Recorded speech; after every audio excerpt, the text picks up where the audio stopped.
बिस्मिल्लाहिर्रहमानिर्रहीम। अस्सलाम वालेकुम डियर स्टूडेंट्स। हमने स्टार्ट किया है एपिडेमियोलॉजी। एपिडेमियोलॉजी हमारे साथ बीएससी 6 सेमेस्टर का एक सब्जेक्ट है, जिसका दूसरा यूनिट हमने स्टार्ट किया था, जो कि था concept of health and disease. Concept of health and disease में हमने पार्ट फर्स्ट में पढ़ा था कि हेल्थ क्या होती है, हेल्थ का कंसेप्ट कहाँ से आया, उसमें बायोमेडिकल कंसेप्ट, फिर उसके बाद जो इकोलॉजिकल कंसेप्ट, फिर साइकोलॉजिकल कंसेप्ट और लास्ट में जो होलिस्टिक कंसेप्ट जो अभी तक चल रहा है, तो उसके बारे में हमने डिस्कस किया। फिर उसके बाद हमने कुछ डिटर्मिनेंट्स और रिस्क फैक्टर के बारे में डिस्कस किया, और आज का जो हमारा टॉपिक होगा वो स्टार्ट लेगा वेल बींग से। तो आइए स्टार्ट लेते हैं। स्टार्ट लेने से पहले आप लोगों से एक छोटा सा रिक्वेस्ट है कि अगर आप हमारे चैनल लेक्चर्स बाय अनाया केम्यू पे नए हैं, तो हमारे चैनल लेक्चर्स बाय अनाया केम्यू को सब्सक्राइब करें, प्रेस द बेल आइकन, ताकि नेक्स्ट वीडियो का नोटिफिकेशन मिल सके। अगर वीडियो पसंद आ जाए तो वीडियो को लाइक करें, कमेंट करें और अपने दोस्तों के साथ भी शेयर करें। सो स्टूडेंट्स, लिखा गया है कि वेल बींग क्या होती है। वेल बींग का कंसेप्ट अपने जहन में रख दें कि वेल बींग असल में हमारे साथ हमारी हेल्दी ज़िंदगी को, हमारे हैप्पी लाइफ को, हमारी कंफर्ट को क्या कहते हैं, वेल बींग कहती है। ठीक है, जब हम अपनी लाइफ में हैप्पी हो, हेल्दी हो और कंफर्टेबल फील कर रहे हो, तो उसी कंडीशन को हम कहते हैं कि हम क्या है, वेल बींग है। ठीक है, इसमें हमारे साथ क्या क्या आते हैं, फिजिकली, मेंटली एंड इमोशनली जब इंसान ठीक हो तो उसको हम वेल बींग कहते हैं। लिखा गया है स्लाइड में कि well being is a subjective perception. एक सब्जेक्टिव परसेप्शन होता है, यानी इंसान जो है ना वो खुद ही फील करता है। अगर वो हमें बताएगा नहीं कि मैं हैप्पी हूँ या नॉट हैप्पी हूँ, ठीक है, मैं किस तरीके का फील कर रहा हूँ, मुझे पेन है कि नहीं है, ठीक है, तो उस कंडीशन में हमें पता चल जाता है कि इंसान ठीक है या नहीं है, वेल बींग है या नहीं है। यानी सब्जेक्टिव मतलब कि इंसान को खुद बताना पड़ता है। अगर वो नहीं बताएगा तो हमें पता नहीं चलेगा। ठीक है, सब्जेक्टिव क्या होती है, जो इंसान खुद फील करता है।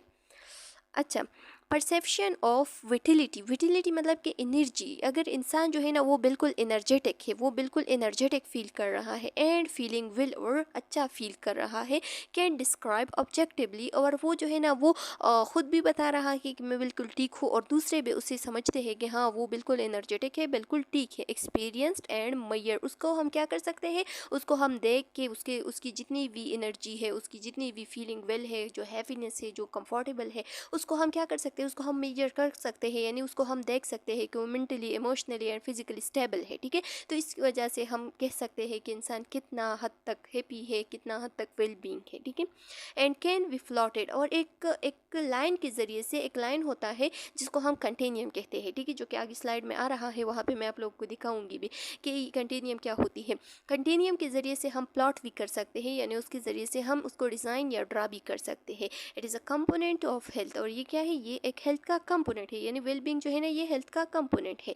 जब हम इंसान की वेल बींग को मालूम करते हैं ना, या उसकी क्वालिटी ऑफ लाइफ को देखते हैं, तो उससे हम कुछ क्वेश्चंस करते हैं। जैसे उससे हम पूछते हैं कि किस तरीके का आप फील कर रहे हैं, ठीक है, आपकी फीलिंग क्या है। फिर इसके बाद हम दूसरा क्वेश्चन करते हैं कि अभी जो इस टाइम पे आप क्या फील कर रहे हैं। ठीक है, अगर वो कहता है कि मैं अच्छा फील कर रहा हूँ, तो हम कहते हैं कि मोस्ट ऑफ द टाइम आप अच्छा फील कर रहे हैं कि नहीं, कभी कभार। ठीक है, तो इस तरीके से हम उससे क्वेश्चन करते हैं और इसको हम मेजर कर सकते हैं एक फुट की शक्ल में। ठीक है, यानी एक पैमाने की शक्ल में।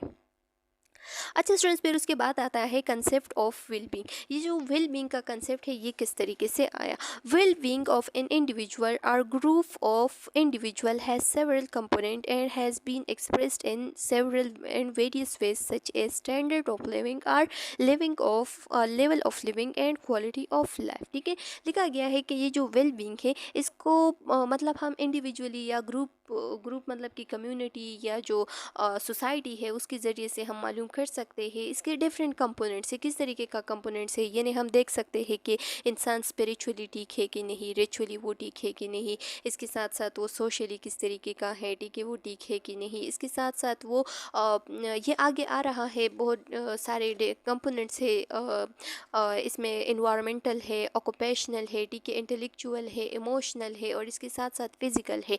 कि अगर ये इन सारों कंपोनेंट्स पे इंसान का पूरा पूरा उबूर है, और वो पूरा पूरा उस पर उतरता है और बिल्कुल वेल बींग फील करता है इन सारे कंपोनेंट्स में, तो इंसान जो है ना उसको हम समझ सकते हैं कि उसका क्वालिटी ऑफ लाइफ, उसका जो लिविंग लेवल है, उसका जो स्टैंडर्ड ऑफ लिविंग है, ये सब जो है ना वो बिल्कुल ठीक है। सोसाइटी में वो बिल्कुल अच्छा फील कर रहा है, और वो सोसाइटी में जितनी भी सोसाइटी उससे जो एक्सपेक्टेशन कर रहे हैं, वो सब पे वो पूरा पूरा उतरता है। तो इसका मतलब ये है कि वो बिल्कुल वेल बींग है। ठीक है, अच्छा, फिर उसके बाद लिखा गया है कि well being of an individual और group of individuals have subjective standard of living or level of living. ठीक है, कि हमारे साथ एक बंदे का या ग्रुप ऑफ पीपल का जब हम उसकी जो वेल बींग है उसको मालूम करने की कोशिश करते हैं ना, तो अगर हम उसको ऑब्जेक्टिवली देख लें, ऑब्जेक्टिवली मतलब कि हम उसको देख के, ठीक है, मतलब जो सोसाइटी उसको देखते हैं, जो और लोग देखते हैं, ठीक है, तो उसका हम अंदाज़ा किस तरीके से लगा सकते हैं कि इंसान ठीक है कि नहीं, वेल बींग को फील कर रहा है कि नहीं। ठीक है,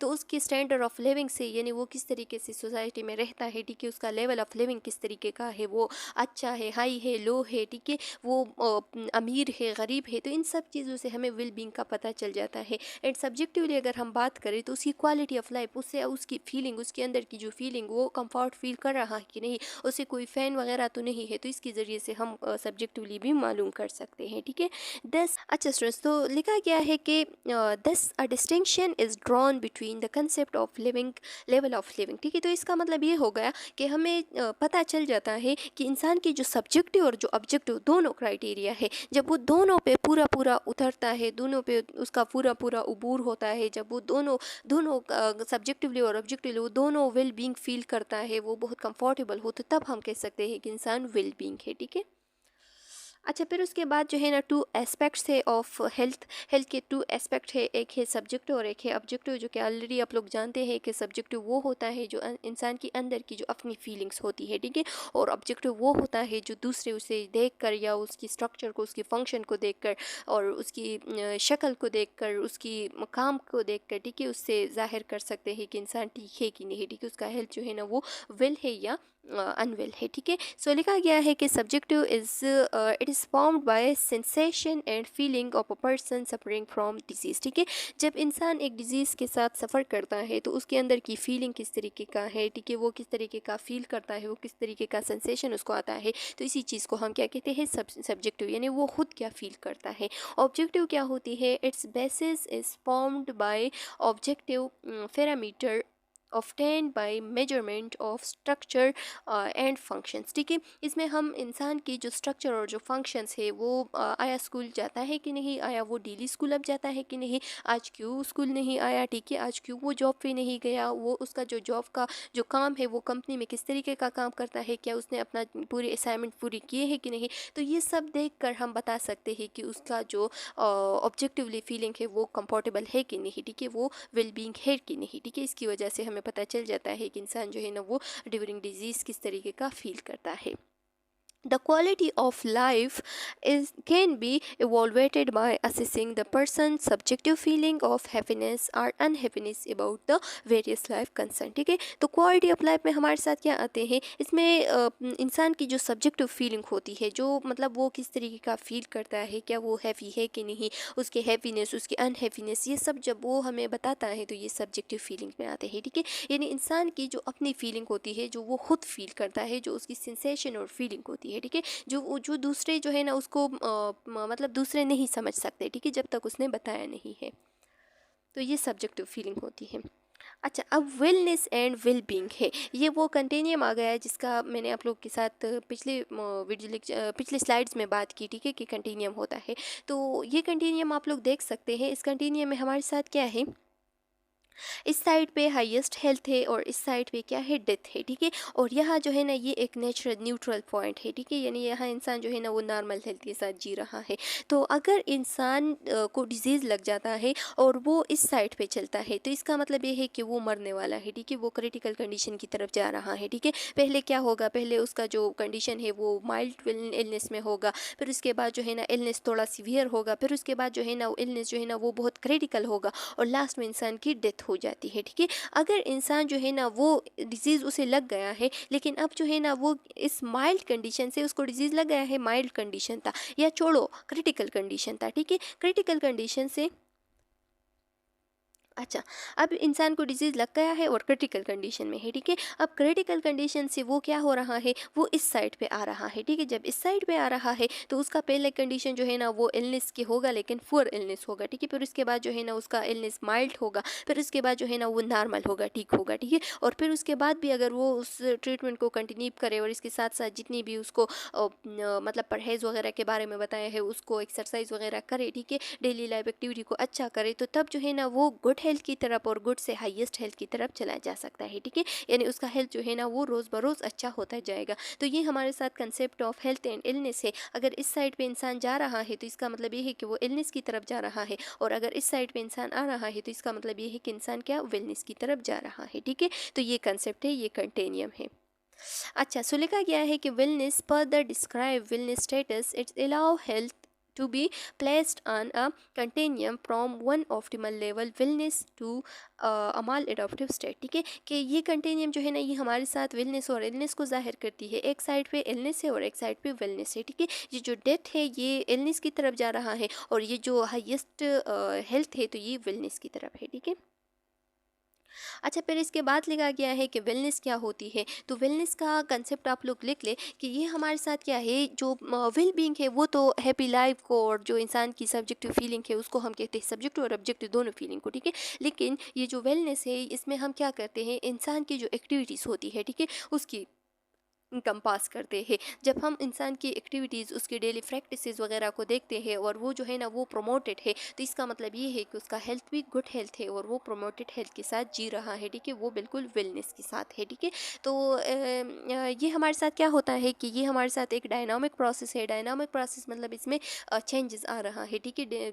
डे टू डे जो है ना इसमें चेंजेस आ सकते हैं। कभी इंसान इलनेस को फील करेगा तो कभी इंसान बिल्कुल वेलनेस को फील करेगा, ठीक है। अगर एक वेल इंसान है तो वो हो सकता है कि वो सुबह जो है ना वेल हो और शाम को वो इलनेस को फील करे। और अगर वो एक इलनेस इंसान है, ठीक है, एक इल इंसान है, तो हो सकता है कि वो अगर अपनी एक्टिविटीज़ को अच्छे करे, वो हेल्दी फूड वगैरह का न्यूट्रिशन पे क्या करे, उस पर गौर करे, तो इससे हो सकता है कि इंसान शाम को क्या करे, वेलनेस का फील करे, ठीक है, वेलनेस को फील करे। तो ये हमारे साथ एक डायनामिक प्रोसेस है, इसमें डे बाय डे जो है ना चेंजेस आ सकते हैं। सो लिखा गया है कि wellness is or dynamic process that is ever changing. ये हमारे साथ कभी भी चेंज हो सकता है, ठीक है। The well person usually has some degree of illness. Well person जो है ना वो भी उसमें भी सम डिग्री ऑफ इलनेस हो सकती है, और इसके साथ साथ जो इल पर्सन है उसमें भी सम डिग्री ऑफ इलनेस हो सकती है, ठीक है। यानी जो वेल पर्सन है वो कभी भी इल बन सकता है, और जो इल पर्सन है वो कभी भी वेल बन सकता है, ठीक है। तो ये हमारे साथ वेलनेस का कंसेप्ट है।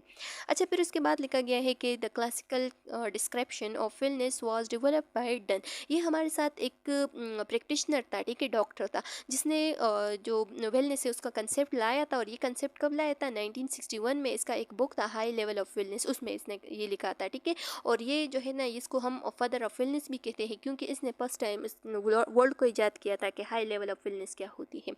Main function to one maximum health potential while remaining in balance with the environment, ठीक है। और इसने ये बताया था कि अगर एक इंसान जो है ना वो अपने फंक्शंस पे, अपने काम पे, अपने जॉब को, अपने जो स्टडी है उसको पूरा पूरा कंप्लीट करता है, ठीक है, तो इसका मतलब ये है कि वो बिल्कुल वेल बीइंग के और अपने इन्वायरमेंट के साथ वो बिल्कुल अच्छी तरीके से सर्वाइव कर रहा है, ठीक है। यानी एक ऐसा स्टूडेंट जो कि काम के साथ साथ अपने जो लेजर टाइम है उसको भी बैलेंस कर रहा है, ठीक है, अपनी फैमिली को भी बैलेंस कर रहा है, अपने एनवायरनमेंट में अच्छी तरीके से वो सर्वाइव कर रहा है, अपने फंक्शन को वो पूरा पूरा कंप्लीट कर रहा है, तो इसका मतलब ये है कि वो क्या है, वो हाई लेवल ऑफ वेलनेस पे है।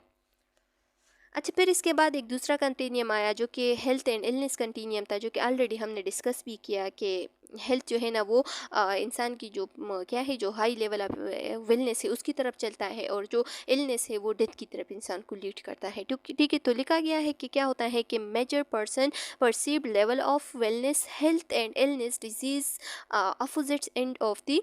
ये दोनों जो है ना, जो हेल्थ और इलनेस है वो दोनों एक दूसरे के अपोजिट एंड पे है। यानी एक इस साइड पे अगर आप लोग देख लें, इस साइड पे, तो इस साइड पे इंसान का जो प्री मेच्योर डेथ है, ठीक है, वो हो रहा है, और इस साइड पे जो है ना हाई लेवल ऑफ वेलनेस है। मैं आप लोग को ऑलरेडी बता चुकी हूँ, ये बहुत इजी है, ठीक है, आप लोग समझ सकते हैं।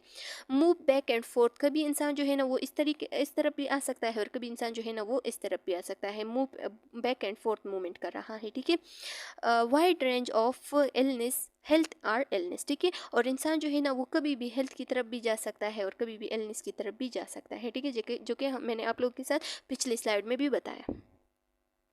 अच्छा, फिर आ सकता है, यहाँ पे आ गया है dimension of wellness. Dimension of wellness में हमारे साथ क्या है कि डिफरेंट डायमेंशंस है, ठीक है, मल्टी डायमेंशन है। अगर इन मल्टी डायमेंशन में इंसान जो है ना फील कर रहा है वेलनेस को, तो तब हम कह सकते हैं कि इंसान बिल्कुल वेल बींग है या वेलनेस है, ठीक है। तो अगर इंसान जो है ना वो एनवायरनमेंट से बिल्कुल मुतमईन है और एनवायरनमेंट में अच्छी तरीके का सर्वाइव कर रहा है, अगर वो ऑक्यूपेशनल लाइफ में भी बिल्कुल फिट है, ठीक है, अगर वो इंटेलेक्चुअल यानी वो हर चीज़ को अच्छी तरीके से याद कर रहा है, उसकी मेमोरी लेवल वगैरह भी ठीक है, इसके साथ साथ अगर वो स्पिरिचुअल यानी उसकी इबादत करना ये सब, ठीक है, उसके जो मजहब है उस पर भी वो पूरा पूरा उतरता है, ठीक है, उसका उबूर है। और इसके साथ साथ वो फिजिकली भी एक्टिव है, एक्सरसाइज भी कर रहा है, अपना काम भी कंप्लीट कर रहा है, वो इमोशनली भी हर एक चीज़ को, हर एक ट्रॉमा को, हर एक चीज़ को अच्छा रिस्पॉन्स दे रहा है, ठीक है। और इसके साथ साथ अगर वो सोशली यानी इसका जो इंटरेक्शन है बिटवीन फ्रेंड्स, बिटवीन जितनी भी सोसाइटी के लोग हैं उससे, तो इसका मतलब ये है कि तब हम इंसान को क्या समझते हैं, वेलनेस में समझते हैं,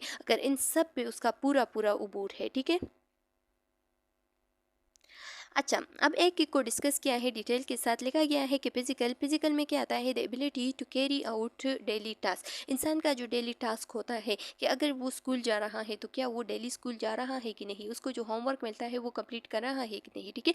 अचीव फिटनेस, और इसके साथ साथ वो अपना फिटनेस का ख्याल रख रहा है कि नहीं, जैसे कि example pulmonary, cardiovascular and gastro intestinal, क्या इस चीज़ इन सारों जो बॉडी ऑर्गन्स के बारे में बताया गया है, इसका सारा फंक्शन जो है ना वो ठीक है कि नहीं, maintain adequate nutrition and proper body fat, ठीक है, क्या वो एडिक्वेट न्यूट्रिशन ले रहा है कि नहीं, इसके साथ साथ क्या वो अपना ख्याल रख रहा है कि नहीं, ठीक है। इसके साथ साथ क्या वो जितनी भी ड्रग अब्यूजिंग वगैरह सब्सटेंस अब्यूज़ है उससे अपने आप को बचा रहा है कि नहीं, जैसे कि अल्कोहल, टोबैको प्रोडक्ट्स या कोई भी ऐसा प्रोडक्ट जो कि इंसान को हार्मफुल हो, इंसान की लाइफ के लिए हार्मफुल हो, ठीक है, जो कि एडिक्शन को काज करता है, उससे वो दूर हो रहा है कि नहीं। अगर ये सब जितनी भी मैंने आप लोगों के साथ जितनी भी एक्टिविटीज़ बताए ना, अगर वो इस चीज़ पे पूरा पूरा उतरता है और जो है ना वो अपने इन्वायरमेंट में अच्छा सर्वाइव कर रहा है, तो इसके मतलब ये है कि वो फिजिकली बिल्कुल वेल बींग है, ठीक है, उसका जो लाइफ स्टाइल है वो बिल्कुल अच्छा है, ठीक है। फिर उसके बाद आ रहा है social, the ability to interact successfully with people and with in the environment. जब आप लोगों के साथ यानी सोसाइटी में जितने भी फ्रेंड्स हैं, पेलोस है, इसके साथ साथ जो फैमिली वाले हैं, अगर इन सब के साथ आप अच्छी तरीके से इंटरेक्शन कर रहे हैं और इसके साथ साथ आपका जो एनवायरनमेंट है उसमें भी आप एडजस्टमेंट अच्छी तरीके से कर रहे हैं, तो इसका मतलब ये है कि आप क्या है, सोशली वेलबींग है या वेलनेस में है, ठीक है। इमोशनल में क्या बताया गया है कि the ability to manage stress, to express emotion appropriately. Emotional Emotional wellness involves the ability to recognize, accept and express feeling. कभी कभार ऐसा होता है कि हम इमोशनली इलनेस में चले जाते हैं, तो तब जो है ना हम ज़्यादातर जितनी भी ट्रॉमा वगैरह है उसको क्या करते हैं, उसको डिने करते हैं, ठीक है, उसको उसको हम एक्सेप्ट नहीं कर सकते। तो अगर इंसान जो है ना हर एक इमोशन पे, हर एक जितनी भी ट्रॉमा वगैरह उसके साथ आता है, जितनी भी स्ट्रेस है, उसको अगर अच्छी तरीके से वो मैनेज कर रहा है अपने ज़िंदगी के साथ साथ, वो उस स्ट्रेस और उस जितनी भी इमोशंस है और जितनी भी वो ट्रॉमा वगैरह से गुजरता है उसको मैनेज कर रहा है और अपने आप पे टेंशन और डिप्रेशन में नहीं जा रहा है, तो तब हम समझते हैं कि इंसान इमोशनली वेलनेस में है, ठीक है। अच्छा, फिर उसके बाद आ रहा है इंटेलेक्चुअल में मैंने आप लोगों को बताया कि the ability to learn and use information effectively to person family and career development, ठीक है। जब इंसान जो है ना वो अच्छी तरीके से लर्न कर रहा है, ठीक है, अच्छी तरीके से वो इंफॉर्मेशन को गेन कर रहा है, अच्छी तरीके से वो फैमिली, पर्सनल और करियर वगैरह की डेवलपमेंट कर रहा है, तो इसका मतलब ये है कि वो इंटेलेक्चुअली वेलनेस में है। अच्छा, अगर स्पिरिचुअल हम देख लें तो the belief in some purpose, जो भी इंसान होता है, जो भी अगर किसी भी सोसाइटी से है, अगर किसी भी वो मज़हब से है, ठीक है, तो उसका अपना एक मज़हब होता है, अपना एक स्पिरिचुअल बिलीफ होता है, ठीक है। तो अगर वो अपने स्पिरिचुअल बिलीफ पे अपने जो नेचुरल फोर्सेस वगैरह है, जो साइंस है, जो रिलीजन जो भी है, ठीक है, अगर वो उस पर पूरा पूरा उतरता है और वो अच्छी तरीके से उसको क्या करता है, उसको हासिल करता है, वो अपने रिलीजन को अच्छी तरीके से फॉलो करता है, तो इसका मतलब ये है कि वो स्पिरिचुअली वेलनेस में है, ठीक है। अच्छा, फिर इसके बाद आता है ऑक्यूपेशनल की अगर हम बात करें तो अगर इंसान अपने लेजर टाइम में यानी उसका जो फारुक वक्त है और अपना वर्क टाइम है अगर उसमें वो बैलेंस कर रहा है, अपने फैमिली को भी सही से टाइम दे रहा है और अपने वर्क टाइम को भी कंप्लीट कर रहा है टाइम के साथ साथ, ठीक है, और वो रिलेशनशिप से भी और अपने टाइम से भी सब सब कुछ से वो क्या है, वो सेटिस्फाई है, तो तब हम कह सकते हैं कि इंसान ऑक्यूपेशनली वेलनेस में है। अच्छा, इन्वायरमेंट की अगर हम बात करें तो लिखा गया है कि the ability to promote health measure that improve the standard of living and quality of life in the community. कि इन्वायरमेंटल वेलनेस हम किस चीज़ को कहते हैं, अगर इंसान जो है ना वो इन्वायरमेंट में अच्छी तरीके से स्टैंडर्ड ऑफ लिविंग उसका अच्छा है, ठीक है, वो रोज़ बरोज़ जो है ना अपनी स्टैंडर्ड ऑफ लिविंग को इम्प्रूव कर रहा है, उसकी जो क्वालिटी ऑफ लाइफ है वो इम्प्रूव हो रही है कम्युनिटी में, और इसके साथ साथ वो अपने हेल्थ का भी ख्याल रख रहा है और हेल्थ जो है ना वो भी प्रमोट हो रहा है डे बाई डे, तो तब हम कह सकते हैं इंसान इन्वायरमेंटली क्या है, स्टेबल है। अच्छा स्टूडेंट्स, ये हमारे साथ वो कंपोनेंट्स थे जिसके अगर ये इन सब पे इंसान जो है ना वो स्टेबल हो तो तब हम कह सकते हैं इनके इंसान वेलनेस में है। अब इसके बाद जो दूसरा कंसेप्ट आ रहा है वो है कंसेप्ट ऑफ डिजीज़, यानी जो डिजीज़ है उसका कंसेप्ट कहाँ से आया और किस तरीके से आया। सो लिखा गया है कि वेबस्टर हमारे साथ उसने डिफ़ाइन किया है कि disease is a condition in which body health is impaired. Disease एक ऐसा कंडीशन है जिसमें इंसान की जो बॉडी हेल्थ है वो इम्पेयर्ड हो जाता है, यानी उसमें कोई खराबी आ जाती है, ठीक है। डिपार्चर मतलब कि वो अपने जो हेल्थ है उससे गोइंग अवे हो रहा है, उसको वो अपने हेल्थ से दूर जा रहा है, ठीक है। जब भी इंसान अपने हेल्थ से दूर जा रहा है और उसके हेल्थ में कोई भी चेंजेस आ रहे हैं, ठीक है, जो कि अच्छे चेंजेस नहीं होते, जो कि बुरे चेंजेस होते हैं, जिसमें डिजीज़ लग जाता है, जिसमें कोई इन्फेक्शन आ जाता है, जिसमें कोई जर्म्स जो है ना वो अटैक्ट करता है, जिसमें कोई ऐसा ऑर्गेनिज्म जो कि अपने बॉडी के लिए अच्छा नहीं है वो अटैक्ट कर रहा है, ठीक है, तो तब हम कह सकते हैं कि इंसान की जितनी भी परफॉर्मेंस है वो डिस्टर्ब हो रहे हैं, चाहे वो उसकी वाइटल फंक्शन हो, चाहे वो उसकी जो वर्किंग टाइम हो, वर्किंग जो फंक्शन वगैरह हो वो डिस्टर्ब हो रहा है, तो तब हम इंसान को समझ सकते हैं कि उसको डिजीज़ लग गया है, ठीक है, यानी ये डिजीज़ का कंडीशन है। अच्छा, फिर उसके बाद लिखा गया है कि द ऑक्सफोर्ड इंग्लिश डिक्शनरी। अब ऑक्सफोर्ड इंग्लिश डिक्शनरी ने किस तरीके से डिजीज़ को डिफाइन किया है, तो ये डिफिनीशन भी आप लोग याद कर सकते हैं कि a condition of the body or some part और organ of the body in which its function are disturbed or deranged, ठीक है, कि डिजीज़ हमारे साथ हमारी बॉडी का वो कंडीशन होता है जिसमें इंसान की जो बॉडी के आर्गन है अगर किसी भी पार्ट में या किसी भी आर्गन में कोई भी डिसफंक्शन आ गया, कोई भी डिस्टर्बेंस आ गया जिसकी वजह से उसका जो फंक्शन है वो डिस्टर्ब हो गया या उसका जो फंक्शन है वो बेतरतीब हो गया, डिरेंज्ड हो गया, तो तब हम कह सकते हैं कि इंसान क्या है, डिजीज़ में है। अच्छा, फिर तीसरा डिफिनीशन है इकोलॉजिकल पॉइंट ऑफ व्यू से कि disease is defined as a maladjustment of the human organism to the environment. जैसे कि हमने पिछले वीडियो लेक्चर में भी बताया ना कि जब इंसान अपने इन्वायरमेंट के साथ एडजस्टमेंट नहीं हो रहा है उसका, ठीक है, वो जो है ना सर्वाइव सही से नहीं कर रहा है, तो तब हम कह सकते हैं कि इंसान क्या है, इलनेस में है। तो यहाँ पे भी लिखा गया है कि अगर इंसान जो है ना वो माल एडजस्टमेंट हो उसका इन्वायरमेंट के साथ, तो इसको हम कह सकते हैं कि ये डिजीज़ है, ठीक है। तो simplest definition of is that disease is just the opposite of health, ठीक है। एक simplest definition ये है कि opposite of health is called disease, यानी हेल्थ के खिलाफ जब इंसान की बॉडी के फंक्शन वगैरह जा रहे हैं तो उसको हम क्या कह सकते हैं कि ये डिजीज़ है। जैसे कि लिखा गया है कि any deviation मतलब कि चेंज, ठीक है, any deviation from normal function or state of complete physical और मेंटल वेलबींग, ठीक है, जब इंसान की नॉर्मल फंक्शन जो है ना वो उसमें चेंजेस आ रहे हो, ठीक है, और वो कंप्लीट फिजिकली और मेंटली वेलबींग से क्या दूसरी साइड पे जा रहे हो, अपोजिट साइड पे जा रहे हो, उसमें डिस्टर्बेंस आ रहे हो, तो तब हम कह सकते हैं कि इंसान को डिजीज़ लग गया है। अच्छा, अब हमारे साथ है डिस्टिंक्शन बिटवीन डिजीज़, इलनेस और एंड सिकनेस। अब वो सिकनेस, डिजीज़ और इलनेस में क्या डिफरेंसेस है, तो इसके डिफरेंसेस के बारे में बताया गया है कि the term disease literally mean without ease. Disease का मतलब क्या है, विदाउट ईज़, यानी इंसान जो है ना वो ईजी फील करना नहीं कर रहा है, ठीक है, अनईजीनेस को फील कर रहा है, यानी वो ईजी नहीं फील कर रहा है।